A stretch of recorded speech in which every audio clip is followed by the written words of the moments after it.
Homelessness among New York City students is increasing and population surge said to be a key factor. Joining us now and discussing this issue as well as telling us how her organization is helping out, we now welcome the principal of Storefront Academy South Bronx, Dr. Nicole Garcia. We thank you for joining us. Good morning. Good morning. Thank you for having me. Obviously, when you talk about homelessness, you talk about kids in a school system that are homeless. It doesn't seem like that should be, but it is. And not only is it, the numbers continue to rise. They do. They do. I think now more than ever, I'm seeing more numbers of students who are in transitional housing and homeless shelters. Sometimes we know right away that that's their situation. Sometimes through circumstances throughout the school day, we happen to find out by happenstance that this is their situation, but it may be even a larger number than we even realize. Mm-hmm. And so as a school district and as a school, obviously kids spend the majority of time in your classroom during the school year. When you find out something like this, as principal, what are your methods in terms of dealing? Well, at our school, we actually have a lot of wraparound services. We really foster to the whole child. We know that if all of the other circumstances are not in place and aligned properly, that students are not going to be available to learn. And so when we find out, a lot of times what we do is try to reach out to other agencies, try to figure out how we can best serve the students. We do have full-time social workers at our school. We have a dean of school culture and the nurse. All of us work together along with the families. A lot of times we'll sit down and have meetings to find out how we can best serve the students. For all students, whether or not they're in transitional housing or not, we make sure that if kids are hungry, that they get fed. Whatever time of day, if they say they're hungry, we make sure we pull them to the side and feed them. In terms of uniforms, we give them help with getting their uniforms and things for school and try to line them up with city resources. When you talk about the South Bronx, obviously the borough of the Bronx, we're proud to say that we're a booming borough and a bustling borough. 1.4 million people here in the borough of the Bronx, and that number's increased over the course of, the last few years. But how much is population increase a key factor in seeing this homelessness? Well, I think it has a lot to do with the increase. I think that sometimes we see a lot of families that are coming from other countries. A lot of those students end up in transitional housing, and I think that people don't necessarily take into account how overwhelming it could be to come from another place where the income or the cost of living might not be as high as coming to New York. And so I think that that results in the circumstance of increased numbers of students in the homeless situation because they're just not prepared from wherever they're coming from that the cost of living is going to be so overwhelming. Mm-hmm. And so a lot of our families are from coming from other states, other countries, and the numbers are rising.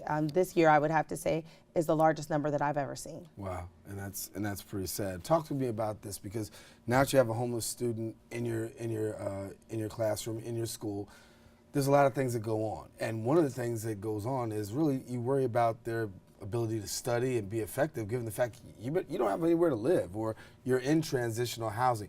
What are the direct effects academically for students who've been affected by homelessness? Well, a lot of times there is, because the fact that they move from place to place, or sometimes their housing has changed a lot, there's that lack of continuity with the schools that they attend. They may bounce around a lot. Their attendance is impacted. And when you miss school, you miss out. Mm-hmm. And so when you're not there, that continuity is a little broken.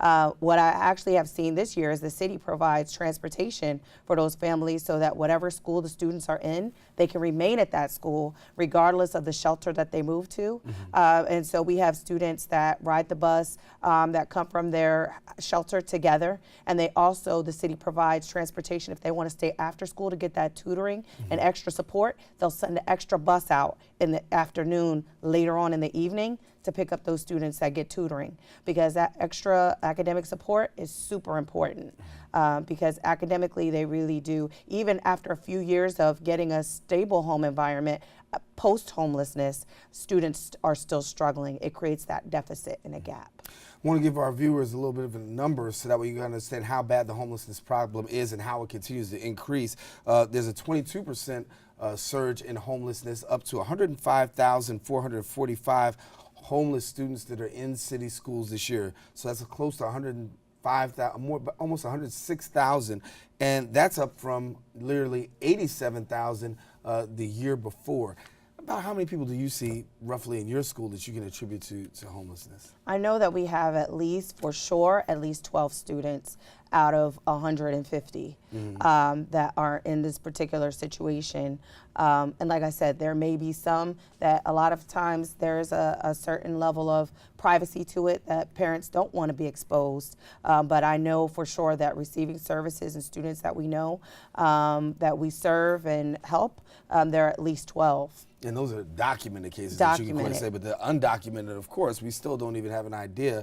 And your report almost 10-12% at your school alone. So before we go, if somebody's coming to Storefront Academy, South Bronx, and and if you're just joining us, this is Dr. Nicole Garcia. She's the principal there. Give us a little bit more about how you aim to really serve that homeless population before we get out of this segment. Well, in terms of making them feel at home and making them feel comfortable, we make school feel like a really safe place every day.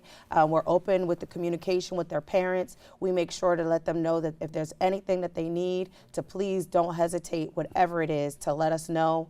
Down to there's a beauty shop across the street, and one of the little girls I offered to take her across the street to let her get her hair done, because when you look good, you feel good. Right. And so we want to make sure they have the same uniforms as everyone else. We provide the uniforms for them that they need, field trips and things like that. We make sure that there are scholarship opportunities so that they don't have to worry about any expense, and that they can feel just as good and feel just as free and carefree as a child as any other child in our school. Well, Dr. Nicole Garcia, thank you for coming and sharing with us. I know you got a heavy lift down there in the South Bronx, doing some heavy work, but you're doing some major work. Thank you for coming and sharing with us. Thank you so much. All righty, Dr. Nicole Garcia, she's the principal of the Storefront Academy in the South Bronx, talking about the homeless numbers that continue to rise, particularly amongst young people right there in the Bronx, and particularly in the South Bronx. Don't go anywhere. We've got more show coming up after this. We're going to introduce you to some public access producers who are also making a difference. Stay with us. We'll be right back in a few.